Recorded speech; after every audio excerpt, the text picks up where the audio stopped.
evening and welcome everyone to Adventures in Lollygagging. I am Aaron and I'm going to be your Doom Master tonight as we continue our Hyborian Tales Far East Edition. I'm going to give you a brief recap of what happened over our last adventure. If you did not see it, you should probably go back and check it out because there were moments of hilarity and near death. But essentially, this whole group of scoundrels went to a party in the city of Zamora. Now, of course, they were on the job. They were looking to steal a Torque of Mitra for a Knight of Mitra to return it to his holy order as part of the reliquary of Mitra. They took the job. They went to the party.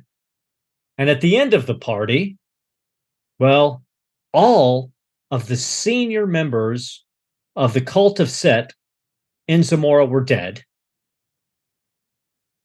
Our sorcerer priest had been captured and escaped no less than 3 times. Our group had thwarted the plans of the spider god Zehud and made an enemy of him and his followers. But they had befriended a small goddess, Grandmother Wisp, who some of your more close followers know as Urzuli. They were successful in their missions for both Grandmother Wisp and the Church of Mitra, and then they were told that they probably should flee the area as quickly as possible, since both Set and Zehud were a little bit pissed off with them. So they decided to head east, and when I say east, I mean they decided to head very far east into the Empire of Kitai and the capital city of Paikang, which is where they've been laying low for the last several weeks. So I'm going to turn it over to them one at a time so they can introduce themselves and their characters and how they're feeling about being in this city. So we're going to start with Ashley. Tell us about Aurelia.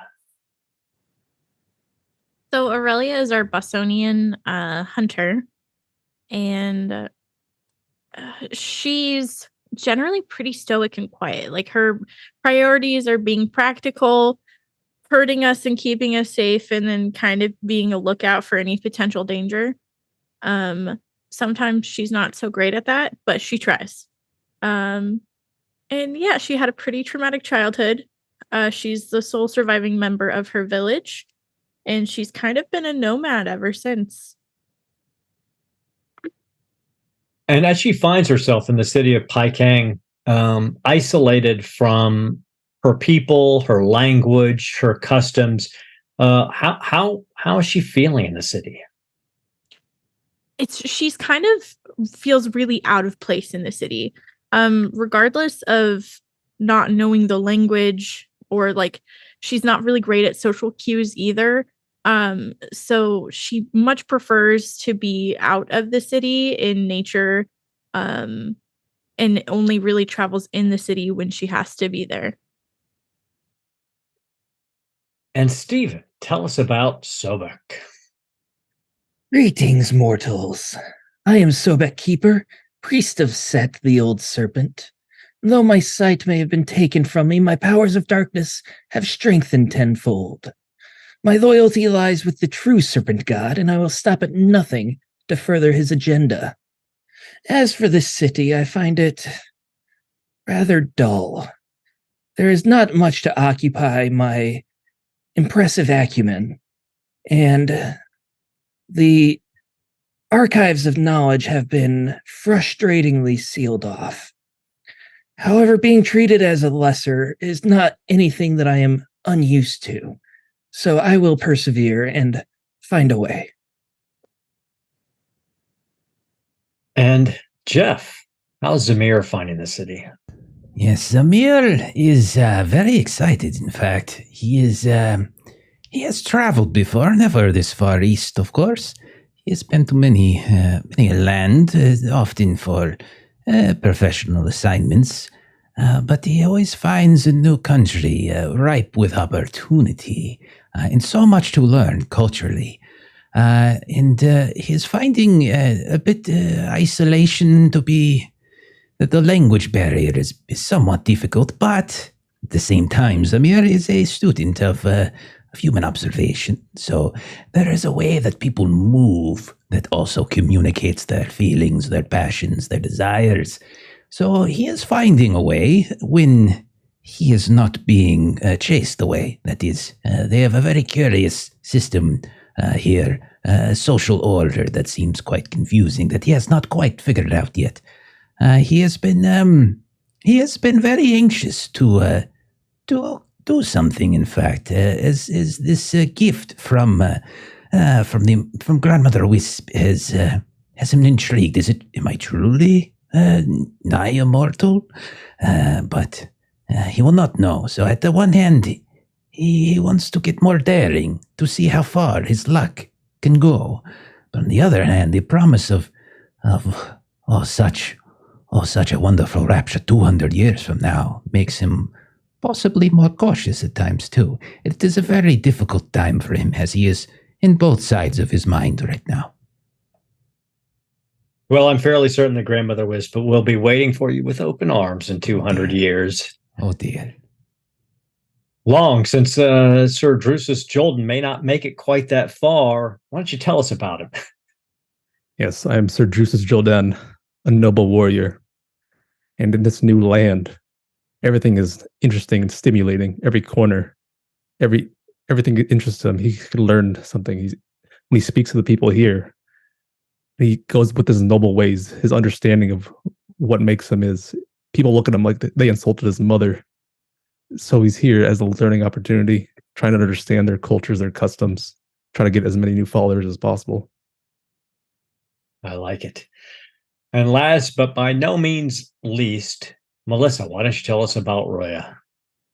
Yes, so Roya Nadi is the shaman of the group. She actually also has a donkey named Ben, who we didn't really meet during our last adventure. So even though we kind of hand-waved the travel, she's enjoyed getting to spend time with Ben while we were kind of going from here to there.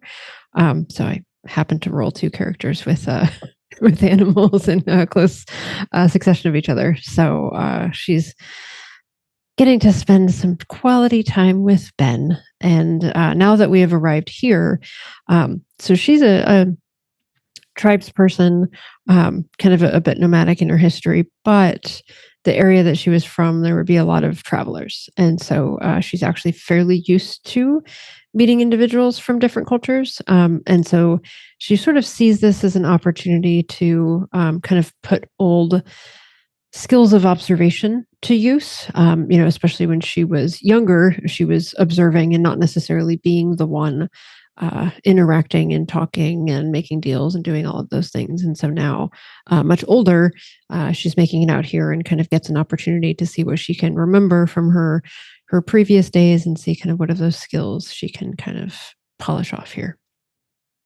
Nice.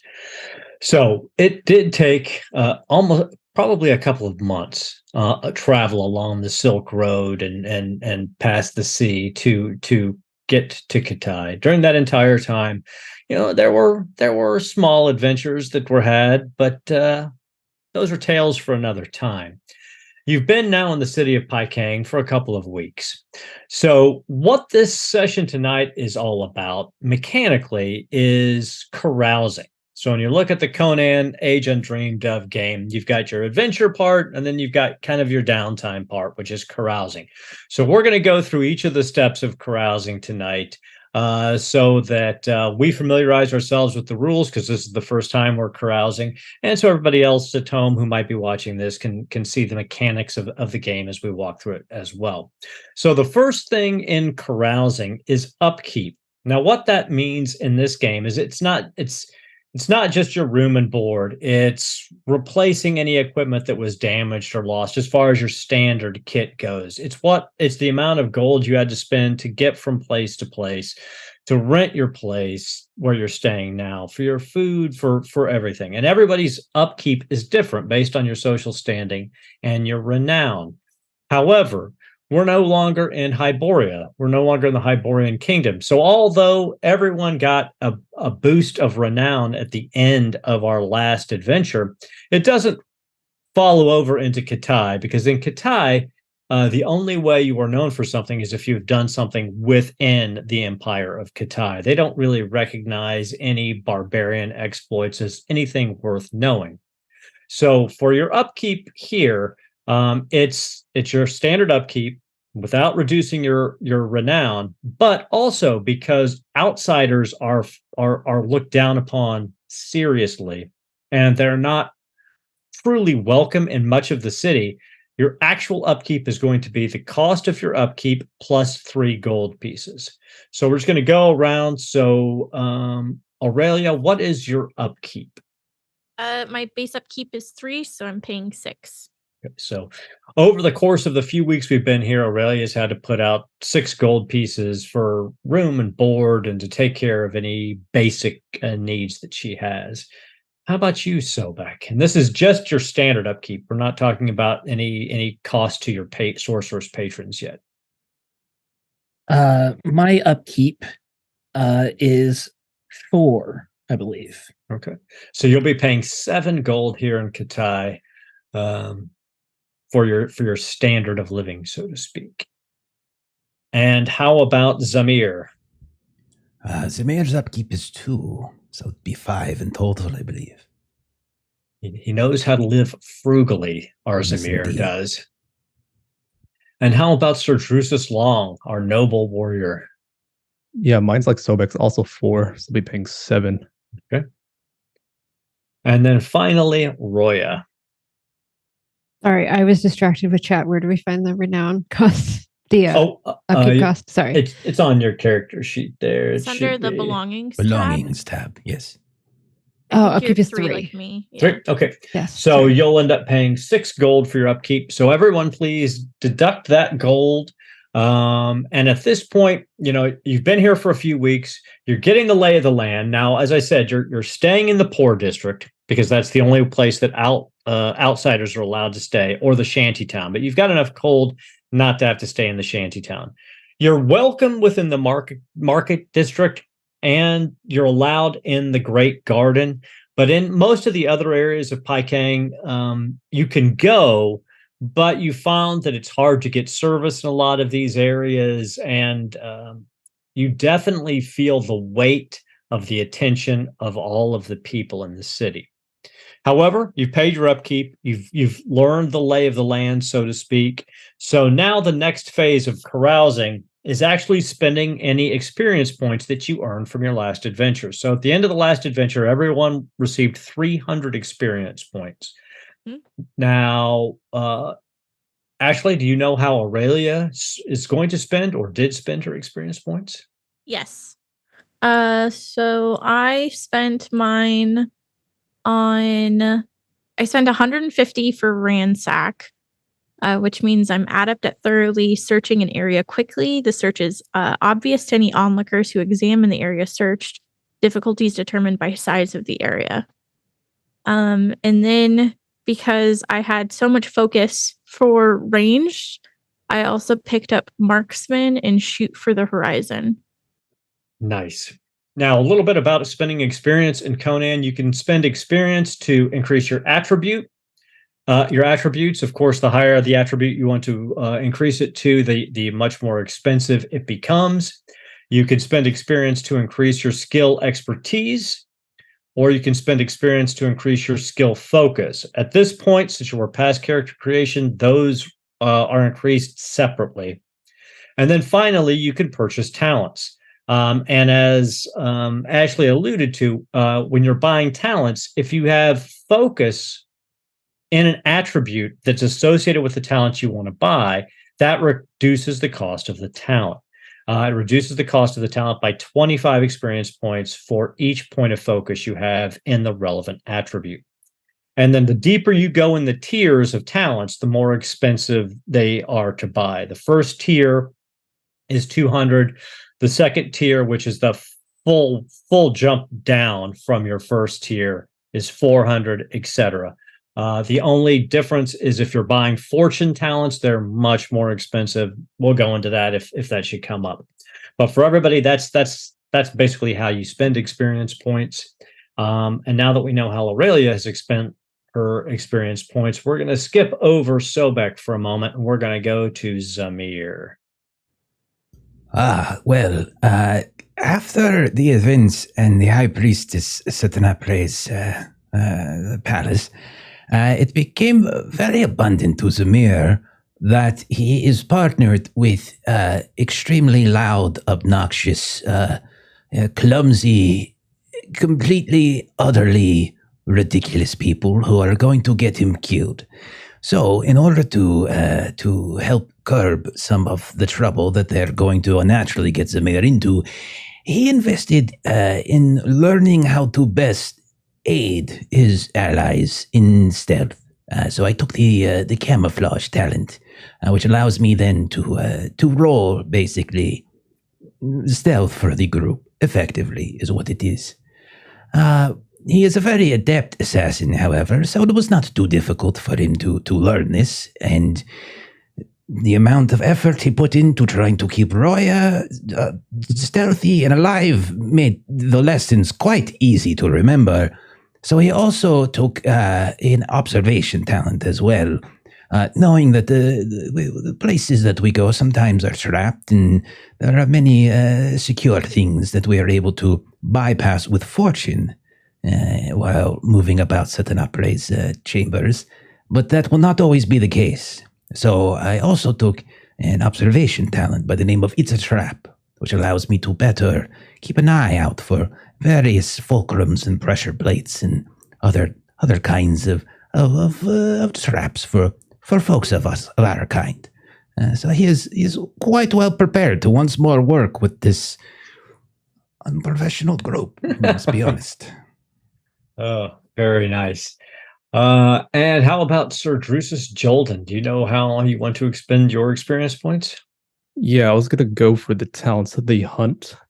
So in my time here, I can't really communicate with the locals, and they're not understanding. So I find myself a bird that's Okay, able to work with. So, since this is a talent out of Conan the Wanderer specific to this Far East region, what I've said is you have to spend 10 gold pieces to find a teacher who will teach you this beginning talent. So you subtract your 10 gold pieces, and then you have found yourself a teacher. Actually, while you were in the Great Garden, you saw someone working their falcons. And this individual recognized in you your noble bearing. And even though you have a severe language barrier, he respected the martial way that you moved and was willing to teach you the basics of falconry.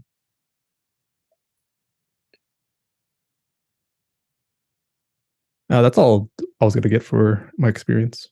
Okay. And then Roya. Okay, so one of the things that she is going to kind of spend some of that XP on, she definitely saw kind of coming across traumatized individuals and the need to try to be able to support them. And that might be something that she might need to do, especially if she's going to leave members of the party behind to be tortured. She might, as was referenced earlier, want to be able to help them later with the after effects of said torture. So she's going to take the talent Comforting Lies, which helps to treat traumas and actually be able to heal them instead of them just being treated. Nice. And then kind of as I referred to earlier, one of the things that she had observed when she was younger and, kind of the individuals coming in and out of her area was how folks haggle. And so that's something that she is going to try to kind of try out. And so that's going to be a talent under Persuade. And how does that talent work? So essentially, after making a society test to purchase an item, you may roll a simple Persuade test and reduce the cost by 1 by spending 2 momentum, and it is repeatable. Nice. All right, and we skipped over Sobek. We're gonna come to his experience spins here in a couple of minutes. They tie up with a couple of other things that he's going to be doing. So we're gonna move out of the experience phase. So in Carousing, we've done Upkeep, we've done XP. Now we're going into Pay Your Patron. Now this is for sorcerers or people who are engaged with some sort of sorceress thing. So one afternoon after you've been here for a couple of weeks, Zamir, you feel that knot in the back of your brain, that tumor that's growing webs throughout your psyche. You feel it whisper, I hunger. Feed me. Yeah, demon, I thought perhaps it was merely a dream, but I suppose this is truly happening. What is it you want to feed upon? We are one. Feed me. Feed me suffering, the suffering of others, or your own suffering, whichever you would have. I have not a quarry worthy of harming currently, and I will not, as my duty suggests, I will not harm one without proper need and reason. So if it is I that you must feed upon, so be it. I shall be the one who benefits from what you can provide. It is only fair that I shall return. So Zamir's gonna whip a dagger out. Maybe the fang is set specifically, spinning around in his hand, kind of balance it for a moment. He'll try to do this in a spot where he's not being seen, and he will lift up the back of his hair, where he kind of has this big comb over, and he's got this. So generally, what Zamir wears is the harnesses, but he also has at the top part of his back, right below his shoulders, he has almost like a half jacket, like this leather piece that kind of covers it. And it's because that's where he has suffered a significant amount of scarring from when he was interrogated by his own people after his brother betrayed them. And so he will reach back and he will just start carving into himself over and over, cutting through the scar tissue, one after the other, and some of it is so thick that he literally has to like saw through it in a way, and then he will bring the fang of Set around, see it covered in blood, and he'll say, "Is this sufficient for you?"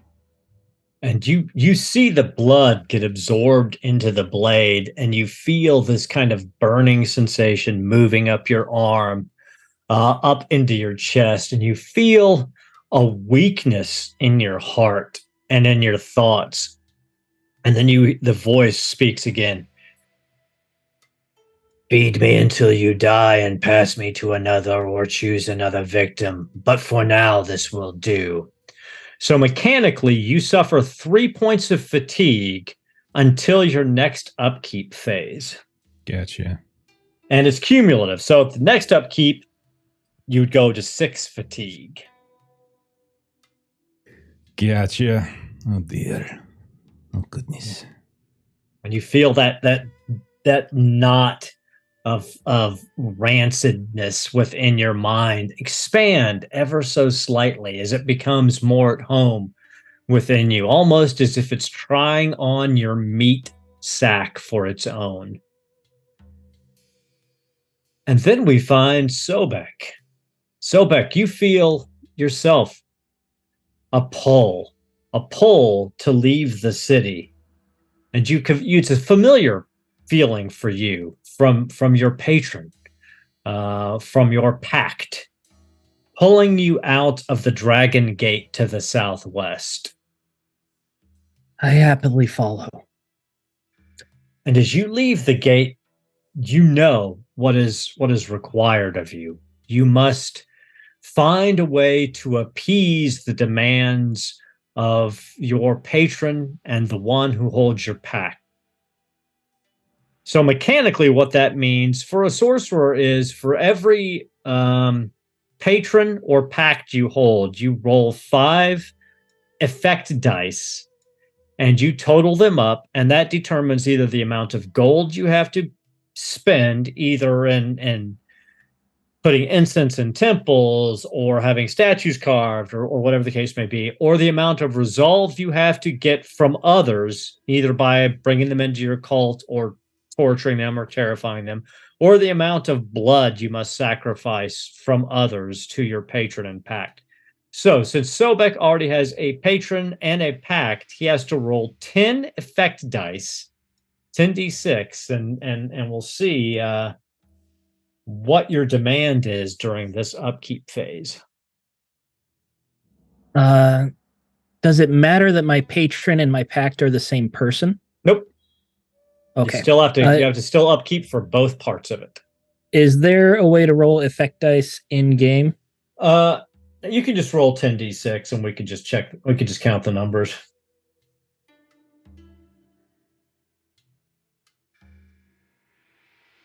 But we can't, on your character sheet, you can set it up for next time, or you can just, of course, next time might be more.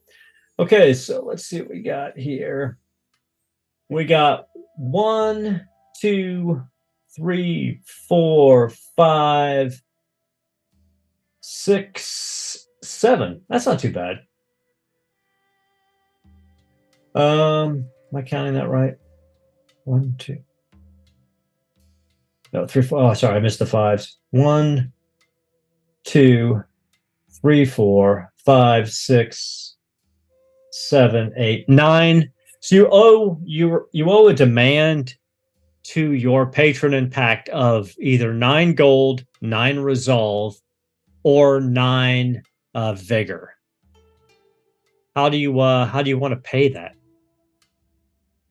I'd rather not pay gold if I can avoid it.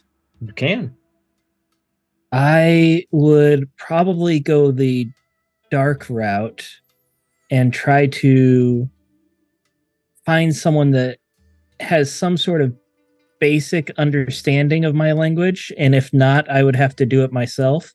I would prefer to enslave someone and have them make an offering for me. Okay. Give me a society check, difficulty 3.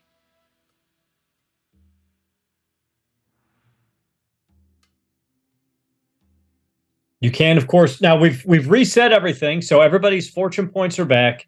Momentum for the party's at 0. My doom is back to 14, the starting doom based on the party side, or based on the number of fortune points that the party cumulatively has. So you can give me doom for additional dice. You can spend a fortune dice. Yes, I will spend a fortune, and looking at my skill here, I will also give you some doom. Okay. 2 doom.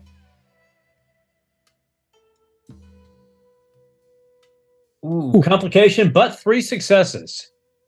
Okay. So you find somebody who actually speaks Stygian. A follower of Set in the city. Perfect. Upon him, he's a follower of Set, so he probably has a system for this. But I would use enslave upon him and tell him to find the correct number of sacrifices for my patron. What do you want? Okay, well, let's see how it goes first. So it's a contested. So you go ahead and roll to cast, and we'll see how he does.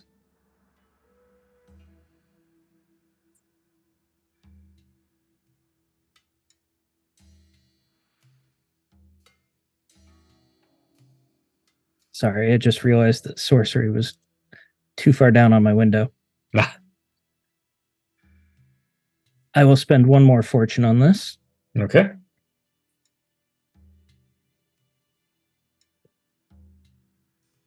All right. 4 successes. 4 successes. Nice. I'm not going to spend anything on this because this guy is not expecting this to happen. And he only gets 1 success. So you're able to easily ensnare him with your spell. My master, what would you have me do with the sacrifices when I have found them? Perform the correct rituals, and their blood offering will be given to my patron in Stygia. As you command. And he goes off. And again, you feel the pull out of the gate, out of the dragon gate. I will follow the pull one more time. If I got to make another offering, I will. Well, by the time you get outside of the gate, you feel the weight of the demand lift from your shoulders. Apparently, this individual that you sent off was quick and diligent, perhaps not very circumspect, but the demand has been offered to your patron and pact, and it has been lifted. But once you get outside of the gate, you're near a tall bamboo stands that are off to the side.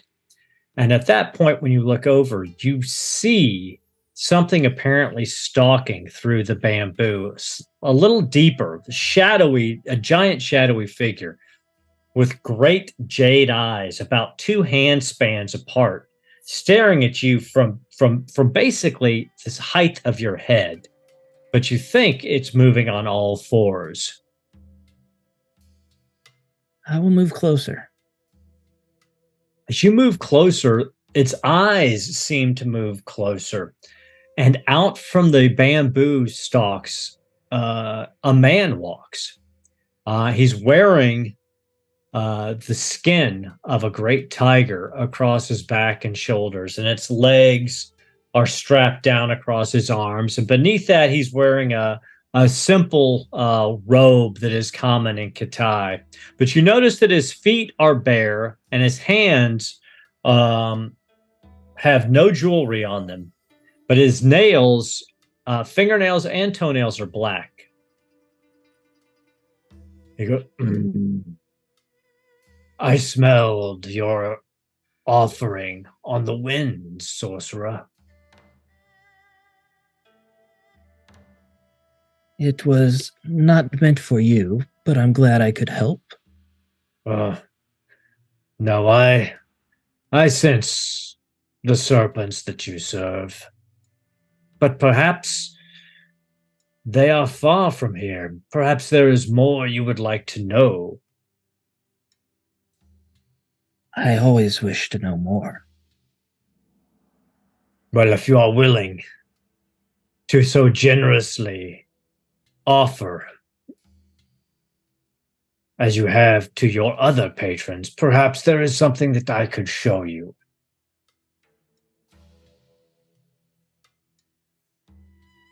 I do not see why I could not accommodate you.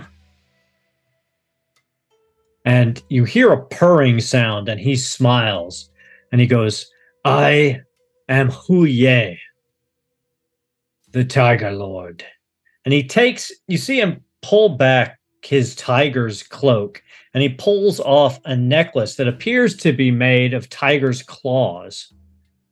And he goes, kneel before me, Sobek of the Cult of Set. I'll kneel. And he drapes this necklace over you and places it against your chest. And then you feel the claws bite into your pectoral muscles and around your collar. And the entire necklace sinks into your skin. And now instead, you've got a tattoo circling around your shoulders of tiger's claws. I have never seen magic such as this. As I said, I am Hu Ye, the Tiger Lord. I am the bailiff of the 10th court of hell. And now you are my eyes and claws upon the land wherever you go. Offer up to me as you have offered up to those of Set, and the claws of the tiger will serve you. And with that, your mind is opened to other sorceress possibilities. And I believe you have already, so that was Sobek's XP spend, or at least one of his XP spends, was to take the patron talent a second time. His new patron is Hu Ye, the Tiger Lord, bailiff of the 10th Court of Hell. And I believe you already selected a spell that you wanted to learn from him. Yes, I did. I chose Form of a Beast. So now I can change my shape. And as those claws sink into you and that tattoo forms, the spell is basically writ upon your soul. You know it now as you knew all of your other spells. And then his jaws open wider than any human jaws should ever be able to open. And he basically grasps your face in his jaws. Should you fail to serve me? And you know he can't be speaking, but you're hearing this in your mind.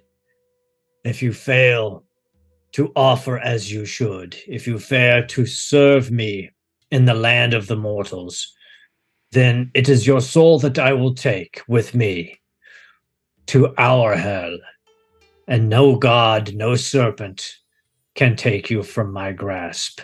This is as it should be. Now I will tell you one other thing, Sobek, Tiger Son, Snake Follower. Should a merchant lord approach you in the coming days and ask a favor of you, regardless of how you feel, you will accept that favor and you will carry out his task as if your very soul depends upon it. And you feel a tearing at your face and a shock of pain. And then when you look up, you just see a tiger's tail bounding away back into the bamboo. Well, that was illuminating. I will be on the lookout for a merchant lord. And now, was there any other XP that Sobek wanted to spend? That's all I could afford. Okay.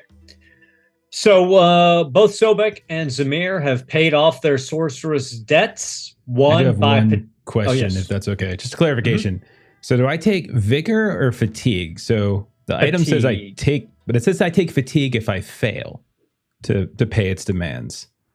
Yeah, and if you fail to pay the demands from getting the resolve or the vigor from someone else, you pay in fatigue.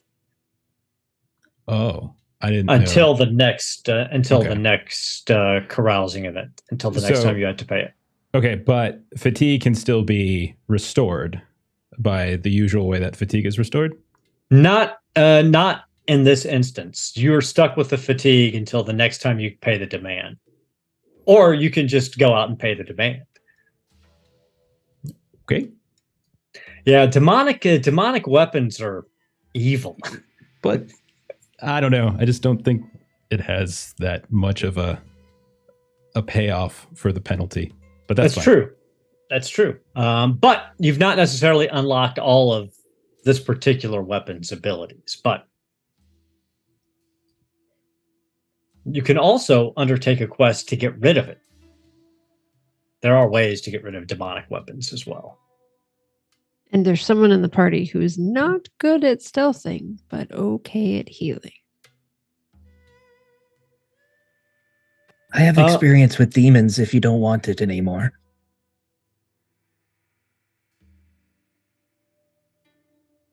So now that the sorcerer's patrons have been dealt with, now we move into the main part of carousing, which is your carousing activities. So there are multiple different things that the players can do, the characters can do during carousing activities. You can find a patron, which is not a sorcerer's patron, just someone who's going to help you find jobs. You can trade, which is either look for and buy new equipment, special equipment, or sell things that you got from your last adventure. You can find and gamble. Conan was famous for going into gambling dens and losing a fortune or winning one. You can look into rumors, whatever kind of rumors you're looking for. Where's a great treasure? Where's the live? Anything you would want to search for. Now, typically, rumors only cost you. It's a 1-for-1 gold based on the amount of information you're looking for. But here in Katai, the minimum you can spend is 3 gold to engage in rumors, because most people don't want to talk with you. You can recover healing either wounds or trauma. So instead of having to go through the healing checks, you could spend gold for that. And Sobek, by the way, you were healed by Hu Ye when he accepted you, accepted your patronage. Excellent. You'd also be able to cultivate renown, but here in Katai, you can't cultivate renown until you've completed at least one adventure here and made a name for yourself locally. And as Sir Drusus Jolden already found out, you can search for a teacher to teach you specific skills that you would not have, which he did when he was hunting. So we're going to go around. Aurelia, what kind of carousing activities do you want to engage in? So Aurelia's practical. The first thing that she'll do for the group is look for a patron for us to help us smooth the waters and get us jobs. Okay. So over the weeks, you've been putting gold in palms, talking to people that actually speak your language within the market district, and finding someone. You actually did find the purveyor of a tea house in the market district, who actually speaks several of Hyborian languages. He had been a traveler and a minor merchant. He made enough money to buy this tea house, and now he acts as a factor in helping foreigners find work, either in caravans or other types of work. And after your generous gifts to him, he's willing to accept your party's patronage when you decide to start looking for work. Awesome. And his name is Wo Feng.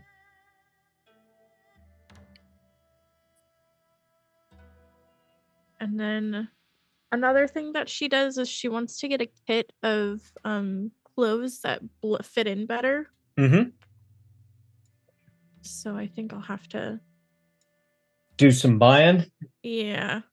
Okay, so with buying, and it's interesting. With buying and selling, the first thing you have to do is you actually have to find what you're looking for, and that's usually a society check, unless you're looking to steal it, or deal with the underworld, at which point it could be a thievery check.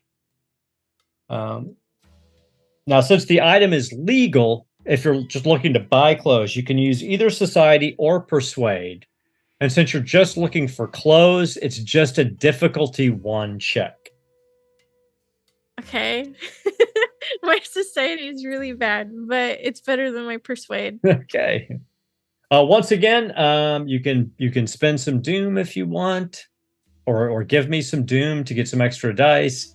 It's just a difficulty 1. I'm just gonna rip it. Let's see Let's what I do get. it. I like it. You got 2 successes. 1 momentum. So you got 1 momentum added in. So you guys are starting to bank a little bit of momentum, and you were able to easily find some clothes that'll allow you to fit in. Sweet. And I mean, that's not even, unless you want to buy several outfits, you don't even need to worry about spending the gold. We'll just count that as part of your upkeep, so to speak. Awesome. Thank you. No worries. Anything else you would like to, any other carousing activities you want to undertake? And if there are like activities you guys want to do as a group, you can also do that. It doesn't have to be individual. Like if you wanted to all go out and look for rumors, or all go gambling, you can do that, or you can do it one at a time as you get to know the city. Zamir is definitely going to want to look for rumors, I think. Okay. Where do you think you want to look for the rumors? And in kind of the areas you're in, the market district, the shanty district, or are you looking elsewhere? I think he would look for. So if we only have access to the market, I mean, you Does could the go anywhere in the city, but Okay. in the market district, you're at least somewhat accepted, and in the poorer district and the shanty town, you're kind of accepted because these are serfs and or people who deal with foreigners a lot. In the other districts of the city, you're not as accepted, so the difficulty goes up. So, where would there be temples of a religious nature? That you're going to be in the Mantle of Heaven. That's the northwest district, north of the palace. I think that is where Zamir would go, and he would try to, as best he can, stick to the shadows and just listen in.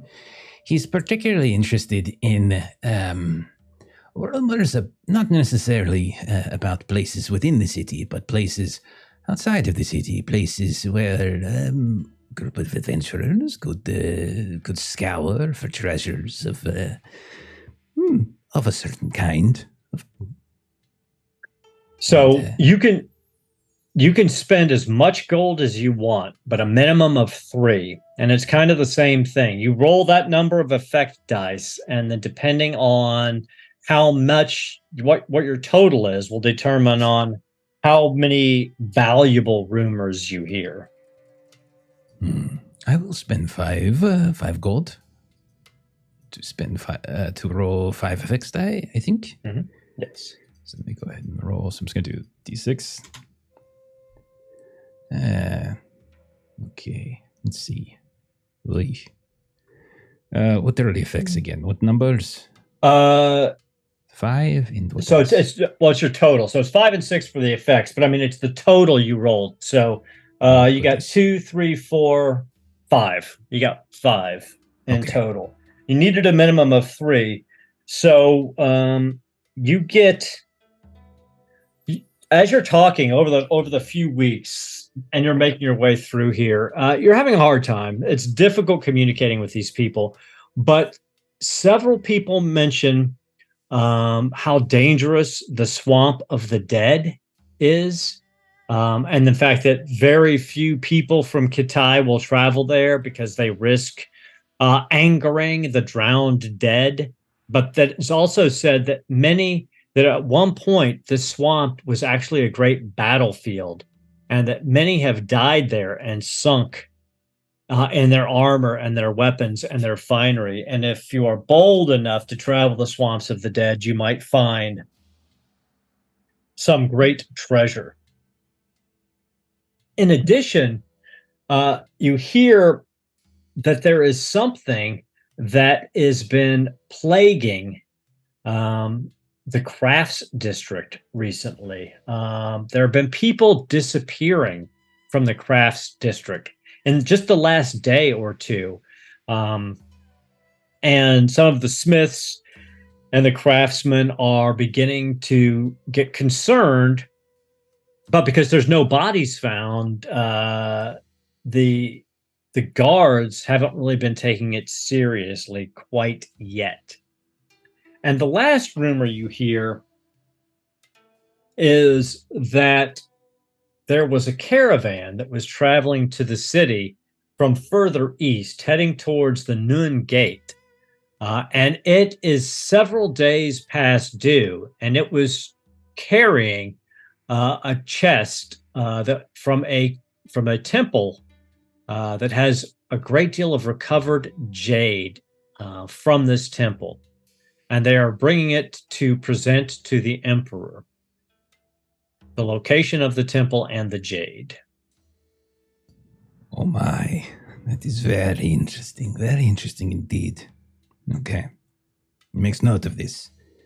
We're ready to share stories when time has come with his party members.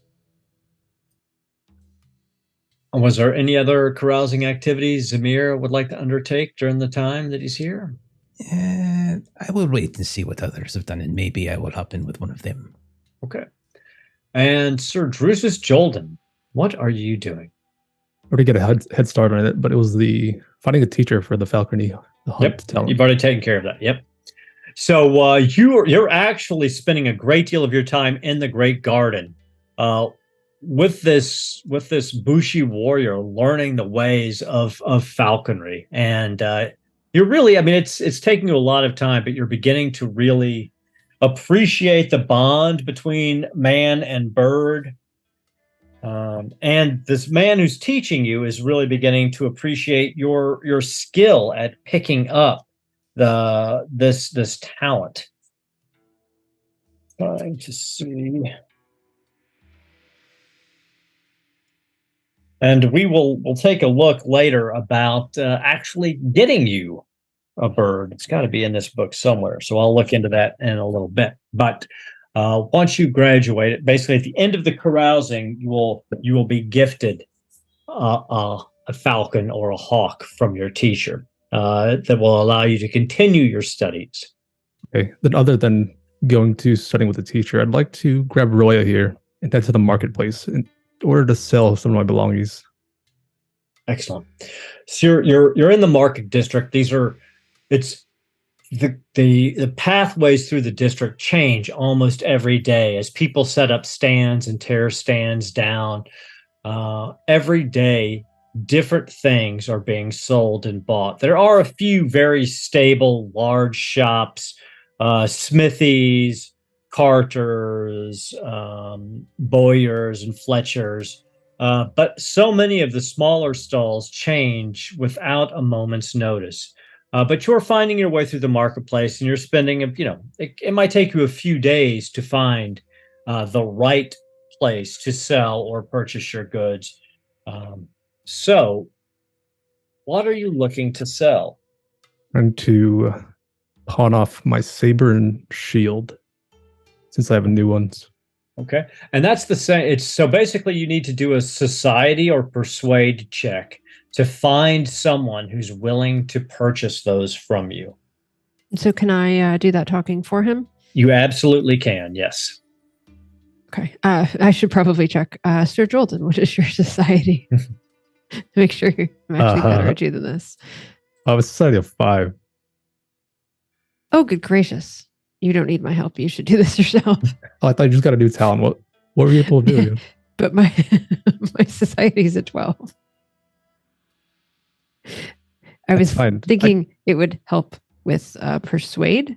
I didn't realize it then connected back over to society. Yeah, I'll be a bit naive here. And Roy, these people aren't understanding me. Could you help me sell these? Certainly. And I'll sort of act as a translator a little bit since we're in the market area. And you do have 2 points of momentum if you want to spend any of them.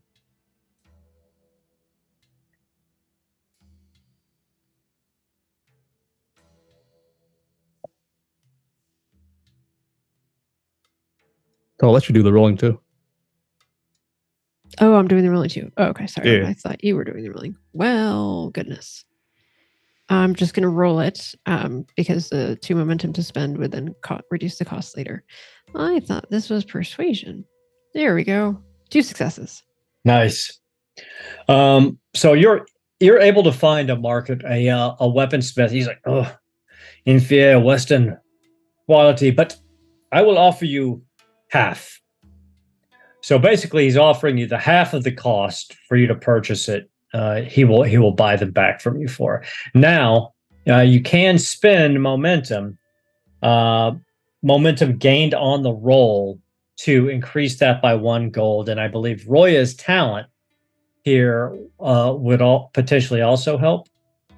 Yeah, so the talent I think is specifically for purchasing.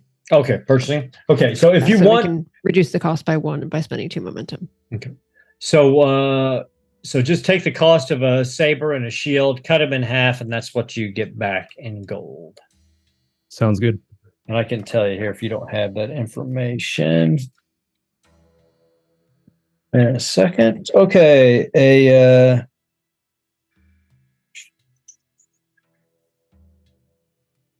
shield will get you back 3 gold. And a saber, oh, here we are. A saber will get you back also 3 gold. So you get back 6 gold in total. Awesome. Is there anything else either one of you would like to do with your carousing? Yeah, so Roya was hoping, while we're here in the market, now that we kind of took care of the selling, Roya was looking to try to restock a little bit or maybe kind of stock up because she definitely, what she tends to have on her is more of the calming herbs and perfumes and things for healing and different things like that. So she wants to make sure while we're in this area that she kind of gets herself stocked back up with that. Okay. You just need to make a society or persuade check, unless you're going to try to steal them later. No, looking to buy outright. And I threw this in chat. I got myself completely turned around. 12 is better than 5 in this game. So sorry for confusing the okay. audience that is listening and wondering what I'm talking about. As soon as you said it, I figured it out. I was like, I get it. Yeah. 2 successes. Right, 2 successes. Okay, so you are able to find a person who will sell these goods to you. Now you earned 1 momentum, so you've got 3 momentum. Obviously, you can spend some of that to reduce the total cost if you'd like. Sure. Because I think healer stuff is cost of 8 normally. Mm-hmm. So yes, I would like to reduce that. So I'll spend 2 to reduce that. Okay. So you're down to 1 momentum, and you have bought your healer's equipment. Anyone else have a carousing activity they want to do? Yeah, with the new gold I acquired, I'll ask my party members here if they want to go gambling. I would not debase myself in such a way. I must agree with Sobek. I don't understand you. You offered me all of your money, and I said, no, keep it. I didn't realize you would throw it away like such a sloven.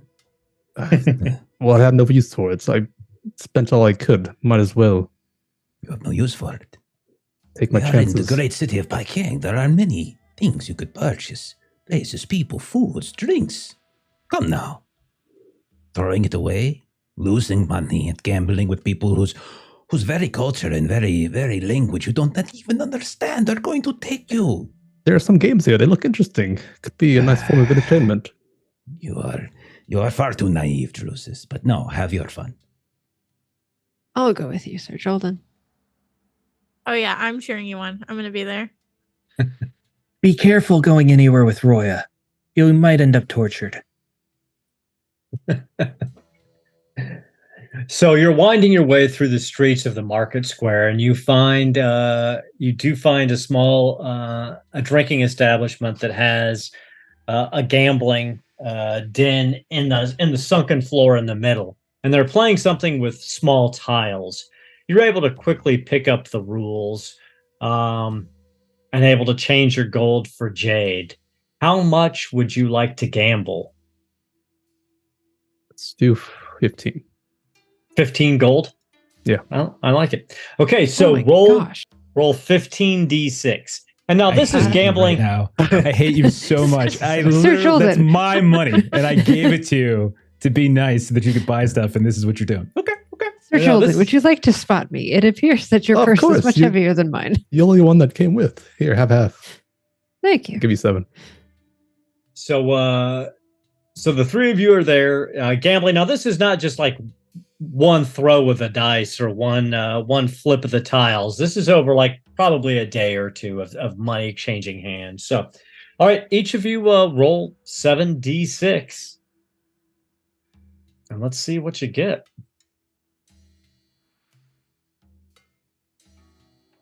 Okay, you both got a 29. Let's see how that goes. So 2, 4, 5, 6, 7, 8. Sir Drusus, Jolden, you ended up making a gold piece. So you gambled 7, you've got 8 now. And all Roya, right. 2, 3, 4, 5. You lost 2 gold.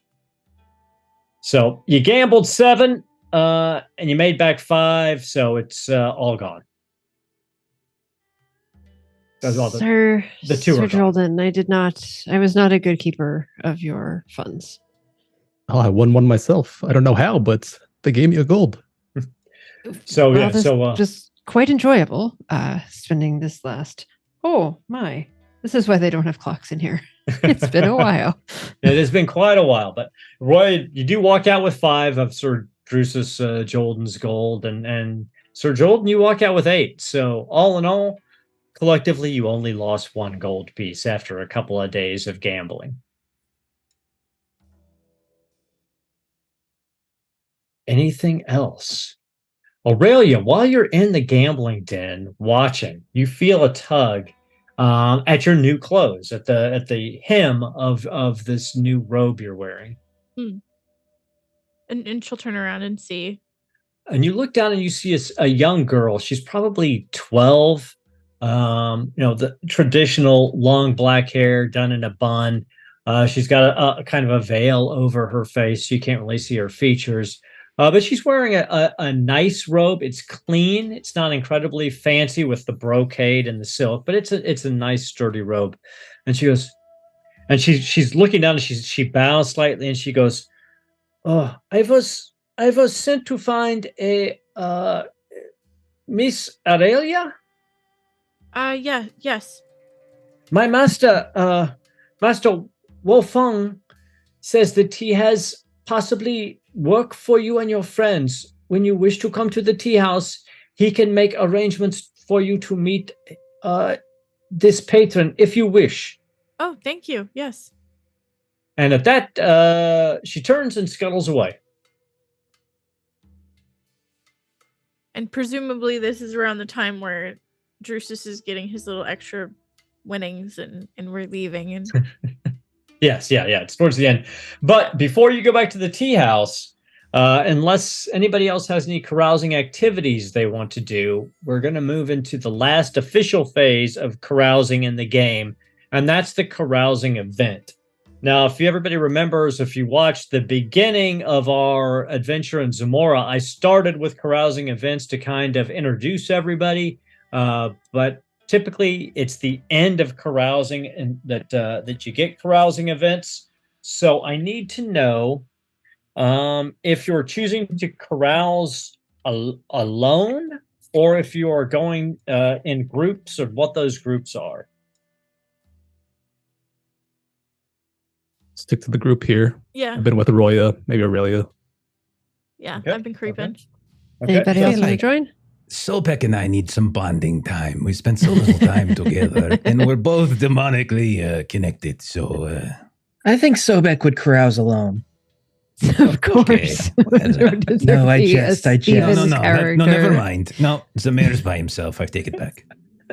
No, I need a guardian as I still feign blindness. Zamir's by himself. That is what it is. Zamir's by himself. Sobek is like silently following Zamir. I can't see anything, Zamir. Where are you going? As I'm very following good you observation and very high stealth. He cannot find me. Well, we will start with Roya, Aurelia, and Sir Jolden. So I need each of you to roll a d20.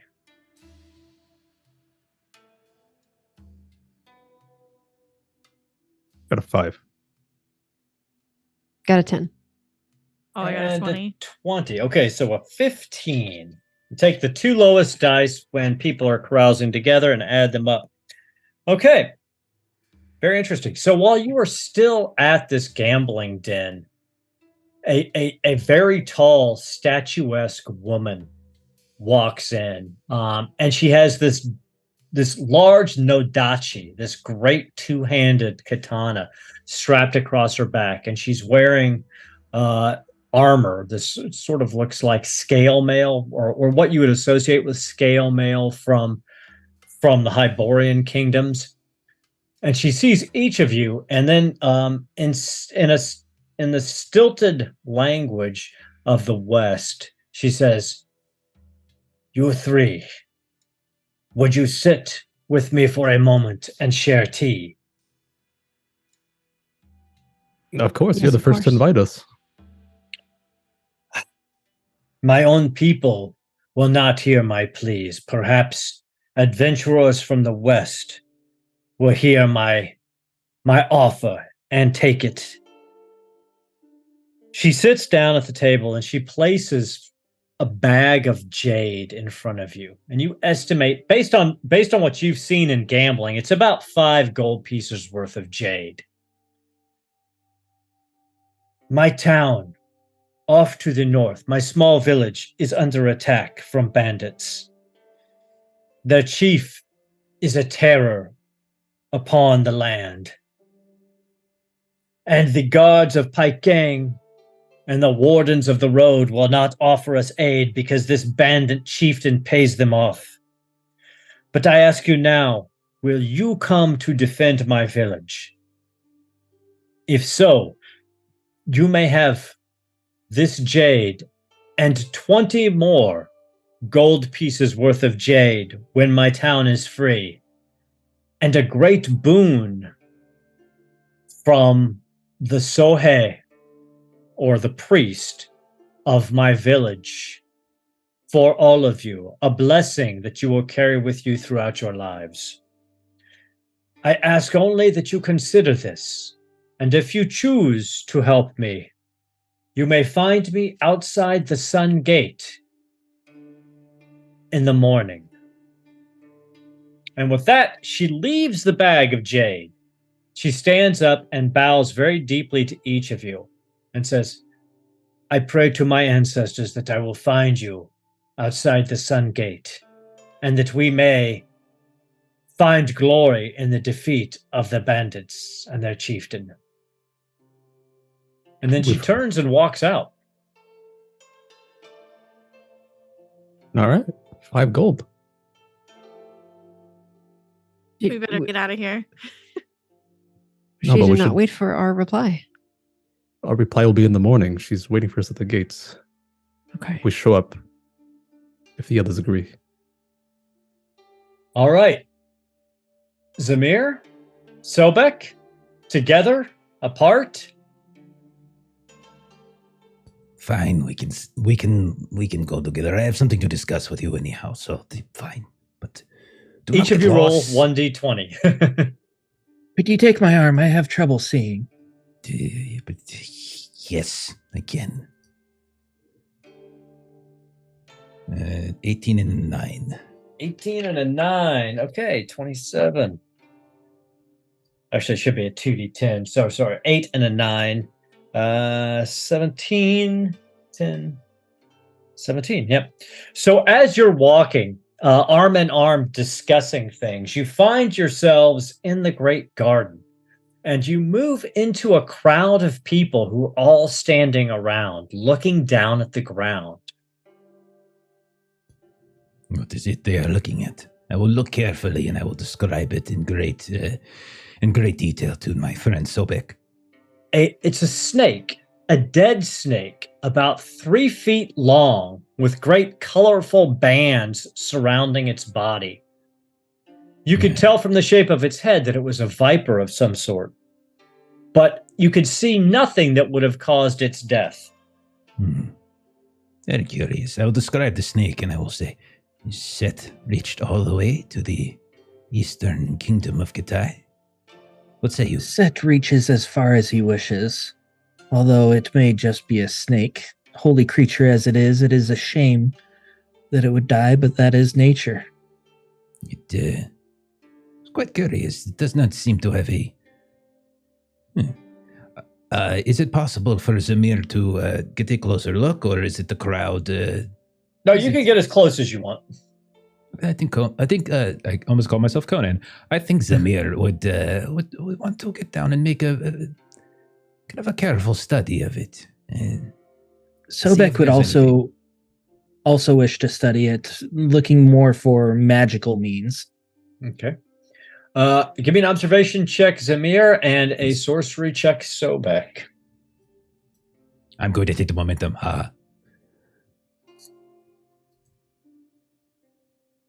Nice.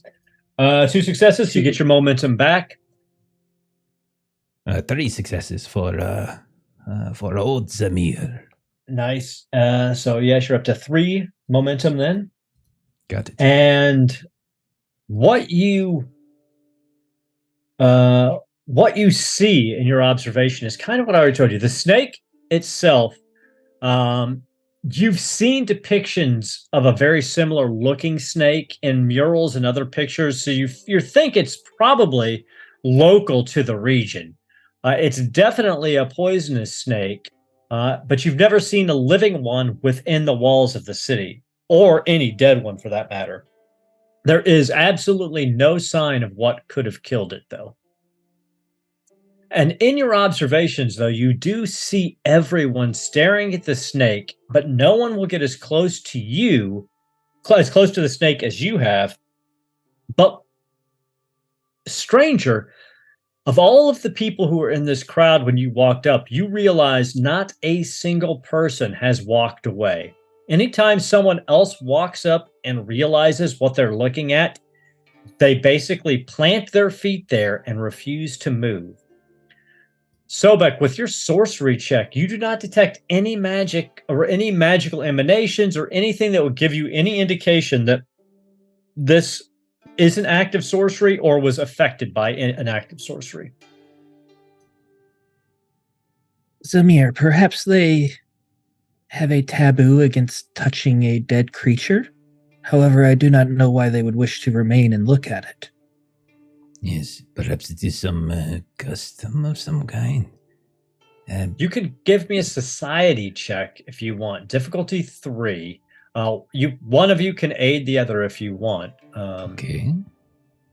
I will aid you because I'm not good at society. Okay, roll 1 dice, Sobek, and see if you get a success. And that would be an automatic additional success if Zamir gets any.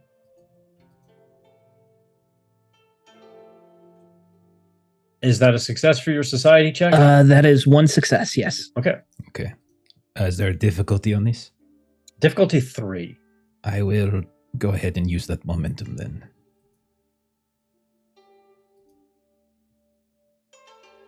Oh dear. Well, I got 4 successes plus 1 from Nice. Sobek, which is 5. 5. But there is a complication. Complication. Okay, so while you're talking to one another, someone actually close to you speaks in a broken language, a broken Stygian, and says, "You did not understand. To see a dead snake is anathema. If you see the snake, and then you are the first to walk away after having seen it die, you will be the one to die next. So no one within the crowd can step away from the snake." The complication is, while this guy is talking to you in Stygian, he looks over at Sobek and recognizes in you, in either your manner or your dress, that you are a priest of Set. And he starts speaking in hushed tones in High Catan to other people in the crowd, and they all start looking at you with very angry eyes. You get the feeling that they might blame you for the death of this snake or putting them in this very precarious situation. What do the two of you want to do? Zamir, I feel that there are many eyes upon me. Oh, you are not wrong in this. Listen, my friend. I have been told that I am nigh immortal. So I shall take it upon myself to be the first to walk away. And so Zamir will get up, he will dust himself off, he will take a gracious bow to the crowd, he will turn, and he will walk away. And everyone goes, "Oh," and you hear these whispers just ripple through this crowd. And as soon as you walk away, they scatter, just absolutely scatter, finally being free. You see a couple of people who probably have been there for the longest. Their legs are dead with exhaustion of standing there, and they just sort of crumple to the ground and start crawling away. But within moments, the entire crowd is gone. Zamir, I will take the dead snake to give it a proper burial. Of course. Okay. Zamir, if he could, once he sees some crawling away, he will hurry over and see if any of the ones that are crawling away would want a sip of water or something. Kind of help them up. Try to be a gentleman. Continue to do this. And they greatly appreciate it. That you help them to their feet. You help them along the garden paths to benches and whatnot. And they in very, you can tell, even though they're not speaking your language, that they are greatly appreciative of you. And this old woman holds your face in her hands, and she gives you a kiss on the forehead, and presses a small jade token into your hand. And it's in the shape of a crane flying with its wings folding over. And you get the feeling, you feel a warmth pass through. You get the feeling this is a blessing of some sort. And you gain a fortune point Oh, very nice. So for your acts of kindness. Zamir will bow very gracefully. Does not know whether. I'd imagine he's been here a time, maybe replicating behavior he might have observed. Bow very gracefully. Tap a hand to his forehead, lean it forward, and we'll turn.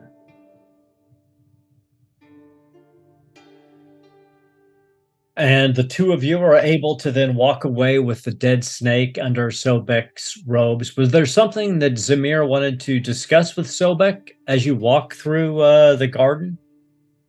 Yes, I will turn to Zobek as we are walking. Zobek, you are a man with particular talents. I must share with you something I would rather the others not know. I'm in need of your I will always expertise. keep your secrets. Perhaps. It seems, and I will produce the dagger very surreptitiously and then return it just as quickly to a hidden place. I must say, this dagger has carried with it a price I was not necessarily prepared to take on. It wants me to feed it. Blood, death. The specifics are unclear. A voice comes to me every so often, speaks to me in the back of my head, and I understand that this might sound as though I am mad, but I assure you, it is true. I am not one for fanciful things. I've heard voices before, I've felt callings, and many of the beings that grant me my power also require feedings. I would suggest that you sate them as best you can. Personally, I prefer to have someone else do the dirty business for me, but that may not be an option for you. I have a sneaking suspicion that it wants me to snuff a life, and while I am assassin, yes. There is a code, my friend. I do not kill for no reason, without contract, without means. Who am I to judge? Others, far more intelligent and capable than I, wise, of course, they are the ones who decide who should go and who should stay. I prefer not to make those choices myself, of course. If I am defending myself, that is a different story. But I don't know if I am quite comfortable being the one to decide who it is should be taken from this world. How do you do it? Well, as I did it yesterday, I found a follower of Set to find the appropriate offerings for me. I suppose we could return and find more offerings for you in the same way. When you say offering, I had him mean- murder people. Oh, I see. But these people that they are murdering, who are they exactly? Oh, I prefer not to be involved. A degree of separation is always useful. I see. Well, I appreciate the offer, of course. I am not one, as I said, to carelessly take a life, especially if it were to track back to me and I was unsanctioned. That would not look well. I shall think on this then.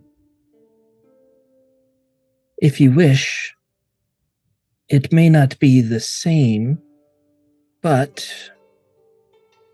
I could wield the blade for you. I appreciate that, of course, but and perhaps you are more suited for it as a sorcerer of Set. I have no doubt that the snake symbology on this weapon is meaningful. However, I mean no disrespect. The price that is paid, I am not sure you are vibrant enough to withstand it. Would it soothe your conscience if I made the person ask you to do it? When you say made, do you mean of their own free will and volition, or do you mean because you have commandeered their thinking? That is a strange way to put it. When I tell them they want to do something, they want to do it. I have not commandeered anything. I have just bent their will a little. It is what they desire. Is it, though? Aye. Perhaps you might show me the process, and I might judge for myself. I would be delighted. Excellent. Would we be able to go find my good buddy, follower of Set? So as you're making your way back through, looking through the market district, to try to find where this individual is, you actually do see him. He's being pulled out of a home. He's got a bloody dagger in his hand and the watch, and a large group of the watch are pulling him out, and you see a Catan inquisitor talking to this individual in Catan. You don't understand, but he looks frantic. His eyes are wide, and he's babbling back something to them, pointing at his hands like he doesn't know what happened. And then you hear wails coming from within this home, and you see the bodies of this family that's been butchered are being brought out and wrapped by the few relatives that survived. And they begin to take. He was able to accomplish his task. They begin taking him away. He could have been more subtle. I see your process now, indeed. I thank you for the offer, my friend. I shall find an alternative.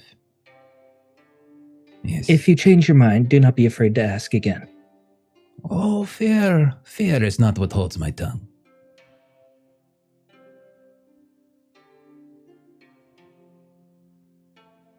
And Zamir, at that point, when you say no to Sobek, to his offer, you feel, it almost feels like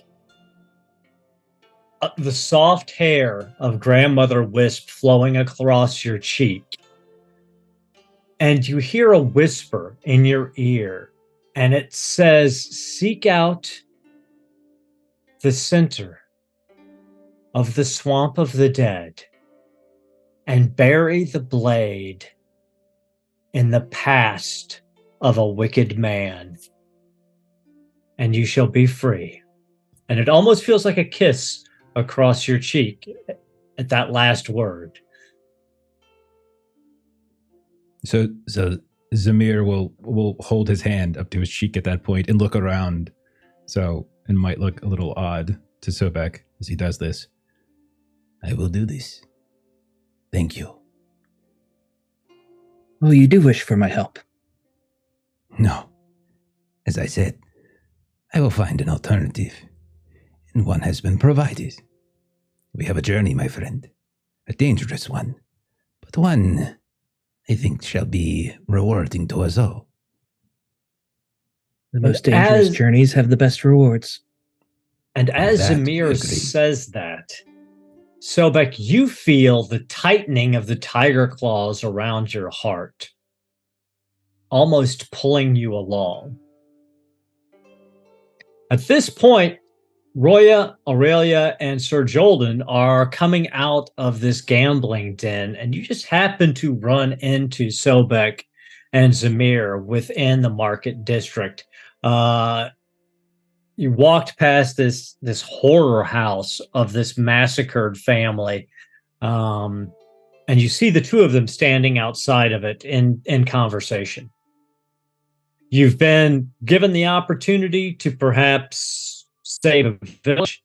You've also been asked to come to the tea house where your patron is at to talk about a possible job. And then, of course, Zamir has been touched by Grandmother Wisp with a way of dealing with this demonic blade. You can pursue any and or all of them. Some are obviously more time sensitive than others. Discuss amongst yourselves. Oi, you guys. So, Drusus, how much of my money did you lose? Oh, I didn't lose any at all. Oh, well, then I will take it back then, yes? Oh, yes, I owe you, of course. 15 gold. Yes. And as you go to grab it, it's already gone. And he's like, oh, Here it is. I seem to have lost it. No. I have merely lent it to you for a time being. My friends, we have a journey before us. One that is very dangerous. To a very location of some renown, infamy within the Gaitan people. The Swamp of the Dead, yes. Come now. The Swamp, the Dead, sounds adventurous. Yes, Drusus. Oh, Swamp of Death, of course. Yes. And Aurelia, I was directed there by Grandmother Wisp herself. Oh, that's lovely. But we do have a village to save first, I think. Is yours time sensitive? In the manner of speaking. This is We could immediate. save the village, but it would just be ruined in another year or two. What is the point? The point is having another village not be wiped off a map. I'm just saying that you would be merely delaying the inevitable. Well, Sobek, would you like to just sit here and wait for the inevitable to happen? Or would you like to have some experiences along the way? Oh no, I wish to go to the Swamp of the Dead. We should gather off the streets. Go to this tea house Aurelia found. Seems to be someone there. Yeah, my patron. He does have an offer for us as well. Zamir, there is an offer of 20 jade if we do save the village. Well, are we truly heroes? And are we truly good people, Aurelia, if we are taking payment for these services? So which is it? Are we mercenaries? Or are we do-gooders? Both. You can, Oh. why not both? I will go with you there to was this someone- tea house, of course. Mm. And Aurelia kind of goes quiet when she realizes you guys aren't really as invested in the village as she is. And she just kind of steps back away from the group a little bit, and she'll lead the way towards the tea house. She's a little bit colder to the rest of the group. I do quite enjoy the tea in this city. One of its few benefits. It has been quite delicious. It helped pass the time while gambling. And Rhea just sort of looks at Zamir, and she sort of feels the extra gold that she has in her pocket from the gambling from Sir Jolden.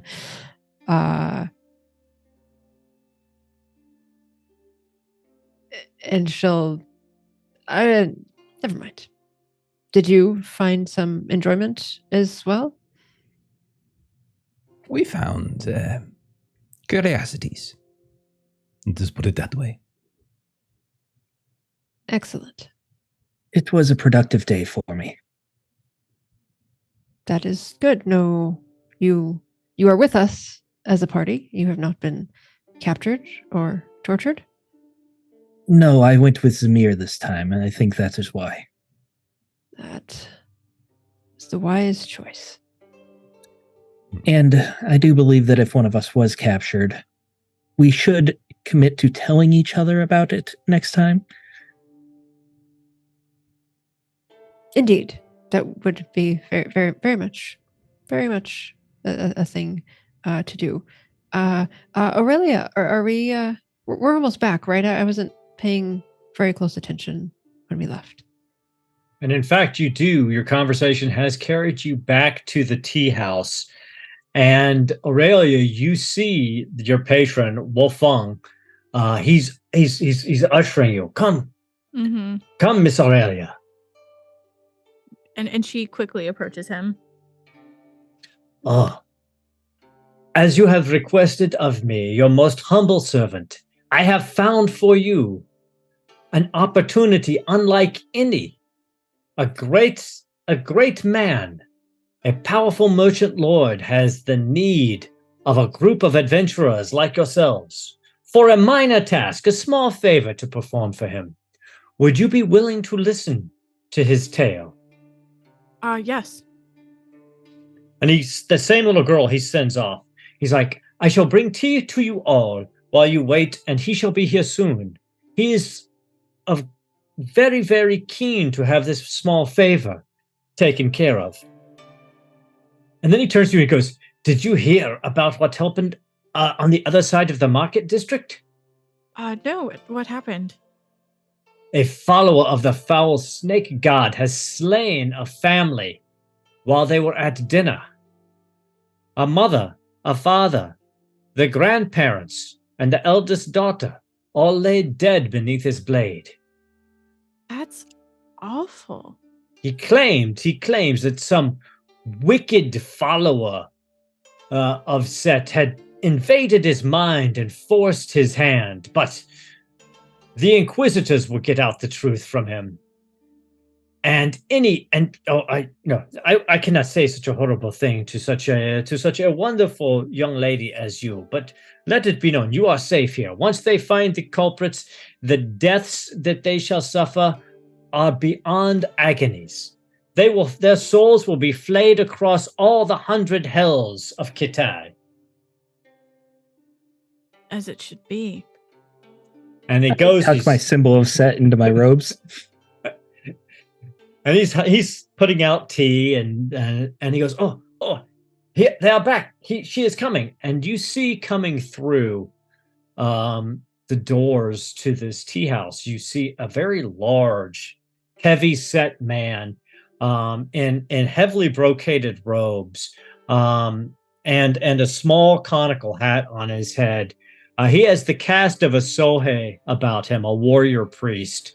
And then slightly behind him and to the left is a very tall, slender, what you believe is a middle-aged man in incredibly wealthy, brocaded silk robes, multi-layered robes. He's wearing a box hat with a veil over his face, so you can't actually see his face. And his hands are within his sleeves, and he's walking very gracefully.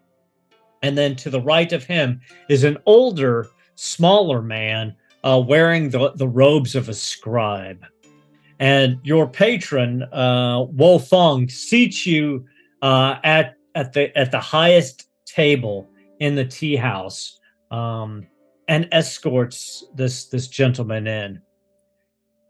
And he goes, oh, my dear friend Aurelia, let me introduce to you the factor by key of the merchant lord Lutian. He will speak with you for Master Lutian. And you see the man with the veiled face, he takes one hand out of his robe and shoos off the owner of the tea house, and he flees. And this older man in the scribe's robes turns to you all, and in an imperfect Western language, he says, welcome and thank you for coming to hear my master in his request for this small, small favor that you would do for him and for Kitai. I am, as you have heard, Baikui, his factor. First, I must say to you, there are forms that must be followed in polite society, and I know that you barbarians do not understand polite society, so if you will allow me, I will walk you through the process so you do not embarrass yourself in front of such a great man as my master. Yes, please, if you could teach us.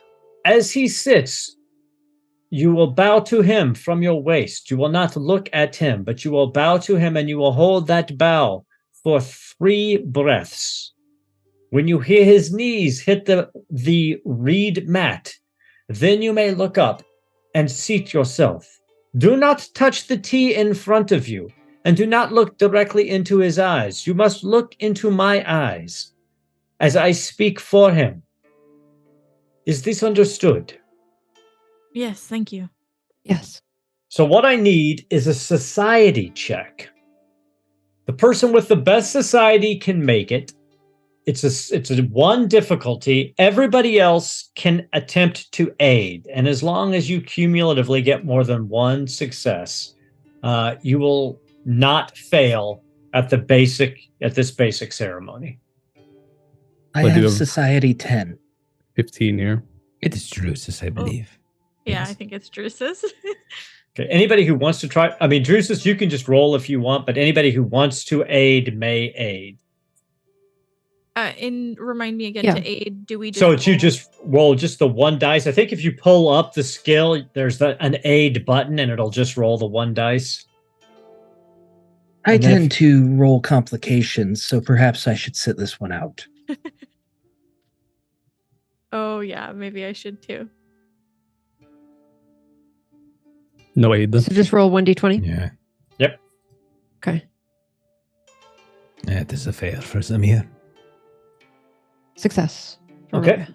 So, Sir Drusus, as long as you succeed, you will succeed with at least 1 point of momentum because you only need 1 success. Oh, really? You got a success too? Excellent. Okay, so that's 2 successes as long as you get at least 1 success, Sir Jordan. I'll just spend a fortune. All right. So you spend a fortune point, you get 2 successes automatically. You get 4 a total of success. 4 successes, so you get 6 successes, so you're full up on momentum, and you easily guide your friends through the process of bowing and seating yourself. And you see this man seated before you now. He's still got his veil down, and his factor says, "Oh, even a barbarian may be taught. You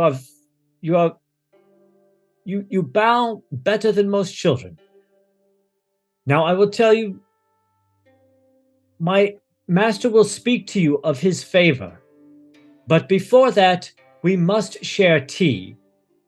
My master will pick up his teacup. He will bow before it. When he bows before his teacup, you will pick up your teacups and you will bow before your teacup. Then you will each take 1 sip, and then you will place your teacup down in front of you." Sir Drusus, with that amazing success on your last one, we're just going to roll that over. You all go through this very basic tea ceremony without any issue. And once again, Baikui looks impressed. He expected you guys to screw this up, but you didn't. So he says, and then he speaks for a moment in High Catan to his lord, and his lord speaks back to him and he goes, "May I introduce to you the great Lord Lutian, and this is his, what would you call it in your Western tongue? His exorcist and priest, Wei Huan. My master would like to tell you a story." And at that point, he turns to his master, turns to Lutian, and he begins to speak. And Lutian speaks passionately for several minutes, and then he stops and he bows his head down. And Baikui looks at all of you, and in a very different sounding voice, a much more cultured, deeper voice, he goes into the story. And he says, "It is said that during the reign of the Song Emperor, there existed among his court officials a powerful Wu Rin, whose name has been struck from the rolls of the celestial bureaucracy and from the wheel of rebirth. This Wu Rin had designs upon the emperor's daughter, and through her, the emperor's throne. But the emperor was very wily, and he saw through the Wu Rin's lies. And so the Song Emperor petitioned Yu Huang, the heavenly grandfather, the Jade Emperor, to trap this Wu Rin within Evichi Naraka, the ninth court of hell, and to strip him of name and all earthly accomplishments, to make him deathless, a spirit cast from the wheel. In this, the Jade Emperor agreed, and the Song Emperor used his daughter to bait a trap on the night of the blood moon. And then the trap was sprung, and the Wu Rin was pulled to the ninth hell to be eternally judged by Ping Ding Wang, the master judge of that layer of hell. But the Jade Emperor warned that in time one would come who would be the key to the Wu Rin's prison. This child would be born on the night of a blood moon and would have golden eyes. Then, in her 21st year, the Wu Rin would be free between the blood moon and the next full moon to claim her as his own, and then his prison would be undone. The Wu Rin himself was no fool and heard the prophecy even as he was being dragged to hell. So he used his great sorcery to pull gossamer threads of demonic essence into himself so he could bend the rules of his prison. It is said that he has suffered great torments, but he forever smiles as he plots his return, free from the chains of mortality. In this hell, he was rechristened as Death of Midnight Shining. As his power in the underworld grew, he made a bargain with the money guardians of hell, the Baobei Ye, for their help in his escape. These demonic specters promised Death of Midnight Shining passage to the 10th hell and a return to the mortal world through the court of Zuanlun Yang, in exchange for the soul of the golden-eyed girl of the prophecy. All know this tale and take precautions to ensure that no babe is born on the night of a blood moon. But sadly, my lord's wife was traveling when her time came, several weeks early, and with no access to the herbs that would slow the birth. And so it was that my lord's daughter, Lu Taijun, was born on the night of the blood moon, with eyes of golden fire. The Jade Emperor's warning was made manifest, and now Lu Taijun has been spirited away by Death of Midnight Shining to his haunted pagoda that straddles this world and the underworld in the depths of the swamp of the dead. And so, it is my lord's request that you undertake this small favor and travel through this pagoda within the swamps of the dead and reclaim his daughter before the full moon in less than 2 weeks and bring her out of the swamp of the dead. And then my master will have her go far beyond the boundaries of Kitai to other family holdings where she will be safe from Death of Midnight Shining. My master would, of course, expect to pay for you undertaking this very small and simple favor on his behalf. To each of you, he will give jade in the weight of 15 of your gold, and he will give to you a great relic of his family, an heirloom, a weapon of the great bow maiden, his great-grandmother. It is a bow of magnificence. It is said that it never misses its target and its string will never break.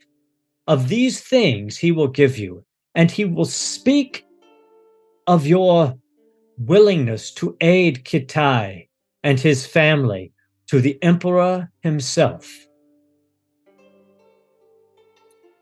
And then he stops for a moment, and then back in his normal voice, he says, if you are willing to take this job, all you must simply do is pick up your teacup and take one sip and then place it down. And then the job will be sealed, and my master will help you in whatever way he can to prepare you for your journey through me. If you are unwilling to undertake this job, you simply must stand and turn your back to the table, and we will withdraw. You may speak amongst yourself for a moment. Would this feel like the favor that I was supposed to follow from my patron? It does sound. I mean, it is a merchant lord asking you for a favor. I wouldn't talk to them. I would just take a sip of the tea. Zamir has already done so. Okay. Swamp of the Death. It's the second time this come up today. Can I get some sort of idea of how much influence this family holds in the city? Yeah, give me a society check. Now that you've heard his name. Just a simple check, and depending on how well you do will determine how much information you have. 2 success. 2 successes. You've definitely heard this name. They are a prominent merchant family and of noble blood. I mean, they're well removed from the throne of the emperor, but they are, in the equivalent, they would be like a marquis in some of the Western nations. And he's a very, very wealthy merchant lord with holdings throughout the different countries of the East, and probably has caravans that travel the Silk Road back to the Hyborian kingdoms as well. It's settled. I'll drink with the rest of the group. So we Does all drink. everyone drink, or Yep. are you splitting the party for different adventures? No, we're all so we're staying together this time. Yeah, everybody drank. Some a little bit more urgently than others. Okay, so you all take a drink, and the Lord, for the first time, you almost get a sense of emotion from him. And he pulls his veil up, and you see this careworn, haggard look on the, I mean, a very powerful features, but you can see the dark circles under his eyes. And he speaks in perfect Western language to you. Thank you for undertaking this favor for my family and for my daughter's safety. My factor and my exorcist will help provide you any information you need on the Swamp of the Dead. And he gives each of you 5 gold pieces, equivalent in jade, to provision yourself as you see fit. He goes, she was taken last night on the blood moon. There is 2 weeks between now and the full moon. She must be removed from his pagoda and his clutches within those 2 weeks and outside of the Swamp of the Dead. As long as she is outside of the swamp within 2 weeks, she will be safe, and I will have her removed from the country before the next blood moon. You do me and my family great honor. Who was to know that barbarians such as yourself even possessed such honor? But if you succeed, all within Kitai will know your names. And with that, he pulls his veil back down, and he stands and moves away. And Baki once again says, you have your jade. There is a scholar that I will send to you in the morning who can speak to you on the Swamp of the Dead. Is there anything else that you need of either myself or my associate here? He's pointing back at the exorcist this afternoon. Could you supply us with a place to stay? You do have places to stay already, but yes, he can move you to slightly nicer. I mean, you're Westerners, so he'll put you up in a nicer area here within the market district outside of the poor district. Wait, my previous accommodations were not to my standards. So he says, I will see to that now. And Sobek, the Sohei, the exorcist, Wei Huan, looks at you, stares right into your bandaged eyes. I mean, he gets close, and he goes, bloody spirits of the recently departed swirl around you in rage. I would suggest that you make your way out of the city quickly. I will tell you now, if you are not in my master's employ, I would have killed you where you stood, and my brothers in the order will not be so forgiving for the murder of our people by a dog like you. And with that, he walks out. Broya would ask, are there any stories of anyone who might have attempted unsuccessfully to venture into that area before? Oh, yes, yes. The scholar that I am going to have come see you tomorrow morning, this is Bai Kui talking to you. He knows much of the legend of the Swamp of the Dead. No, it is true that no one in living memory has traveled across the swamp and returned. But if anyone knows the tricks of the swamp, it is this man. He has made a study of it his entire life. There are many things, many pitfalls within the swamp.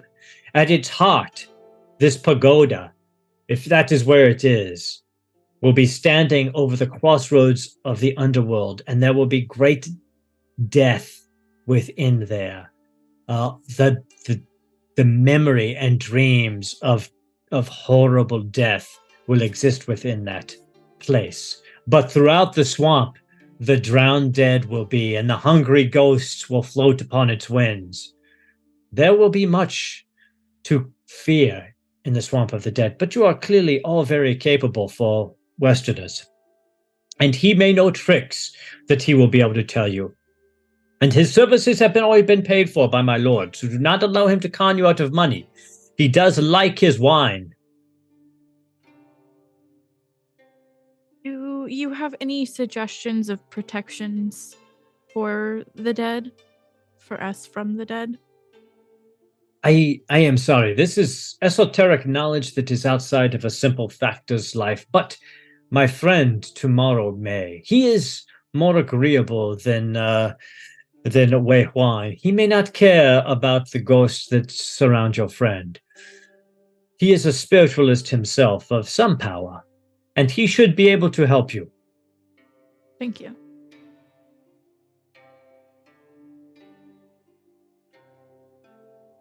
Do you have any other questions of me then? No, thank you. And Roya just sort of looks over at Sobek and he writes out in this elaborate calligraphy, this kanji, and he hands it over to you, Roy, and he goes, "This is the address of where you will be staying in the merchant quarter. You may show it to your patron here, and he can help guide you to the boarding house. You will have the run of it in its entirety. It is a home for traveling merchants who do business with my master. For as long as you stay here, as long as you are successful, it will be your home." Thank you. Now, the only question I have is anybody going to go out the Sun Gate tomorrow at dawn and tell this young woman that you're not going to save her village? I will tell her if you wish. Or do you want to go try to save her village and save the merchant's daughter? I won't stop you. They both sound kind of time crunchy. They do, don't they? Yeah, this is painful. Yeah, when you rolled that on your carousing event, I was like, oh, You're like, that's a knife in her gut. that's gonna be hard on Aurelia. Aurelia will probably go to tell her that we are unable to travel at this time, but when we return, we can still assist if it's acceptable. She looks a little crestfallen, but she tells you the name of her village. She goes, please come when you are able. And if our village is still there and you can offer your assistance, it will be greatly appreciated. And with that, she turns and starts walking down the road. So before she leaves, Aurelia would have made sure to pay her back what she gave us. She says, thank you for your honesty. I hope that I will see you this side of the veil. And whatever well wishes Aurelia's learned to say back, she says back. And then you you depressed. So you had a all but Aurelia had a relatively comfortable night in this new in this new home. Sobek, though, as you slept, you did feel, it's almost as if you felt the fingers of the city stretching out and looking for you. Wisps and eddies of breezes, and you could feel them questing for you. They weren't able to find you. Your own protections through Set and Hu Ye are keeping them at bay, but you get the feeling that they won't be giving up easily. I don't understand why they're so upset. I had no part in it. And at that, with Sobek questioning why his murderous sorcery is in question in this city, we'll be calling it a night.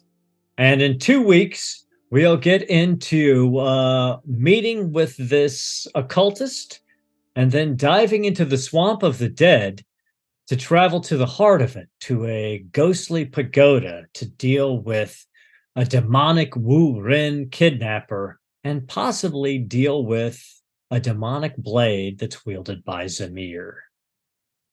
Awesome. Hope everybody had a good time tonight. I hope everybody enjoyed carousing. Jeff, I'm going to turn it back over to you. What do we got going on? Yeah, so first of all, I want to say belated thank yous to Murder Hobos and Choga Bros and Lost Caravan RPG for raiding tonight. Is there any more that I missed? I think it was just the two. Yeah, but thank you very much. So. Go follow them. They do awesome stuff. After that, we've got tomorrow, I think is our next game. We got One Ring. You can see most of the faces here in that game where a Steven's character, it's his turn to have a life or death cliffhanger between sessions. So we'll see what happens with his dwarf named Daggett.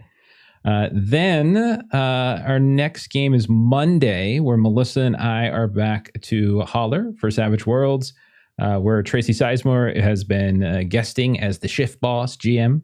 She's been running us through a special adventure for Holler called The Savior of Hollow Oak. And we should be wrapping that up and maybe doing a giveaway. So come hang out with us. Steven, what's going on Tuesdays? Tuesday, we're back to Forbidden Lands. We missed a session, but we will be picking up right with a fun little fight. Aaron, Jeff, and Melissa will be in that. They're fighting an evil Pinocchio. And I know that's redundant, Jeff, but that's what I'm describing him as. That's fair. That's fair. And then let's see what else we got. So next week, we're going to be off on Friday and Saturday next week. So we won't have any Blade Runner next week, but we'll be back in 2 weeks with more Conan, where I think we're all going to, in the middle of the night, have a conversation and maybe turn back in for whatever bounty there might be, and just get richer, which would be great. But I think that's all we got, right? Anything else? Anything else we got to do? I think that's it. That's it. All right. So we're going to go ahead and raid our pals over at Defenders of Kolbar, where Joe, good old Joe, who's in that Holler game, he is running a one-shot of a system he's developing himself. So let's go say hi and see what they're up to. So good night, everybody. Thanks for hanging out. Good night. See ya.